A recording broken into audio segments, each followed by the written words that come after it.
Первые избиратели отдали голоса за своих кандидатов. В труднодоступных населенных пунктах начались досрочные выборы. По последним данным, 45 избирателей из Алданского, Вено-Батантайского и Усть-Майского районов приняли досрочное участие в выборах.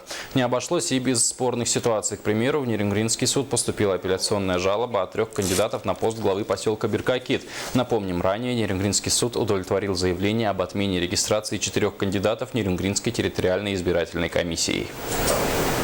11 числа Нерюнгринский городской суд, рассмотрев заявление кандидата Добрынина, удовлетворил его претензии и принял решение об отмене решения Нерюнгринской ТИК о регистрации этих 4 кандидатов. После этого 3 кандидата обратились в Верховный суд с апелляцией, и Верховный суд Республики Саха-Якутия, рассмотрев заявление 4 кандидатов, 24 августа 2015 года оставили решение Нерюнгринского городского суда в силе.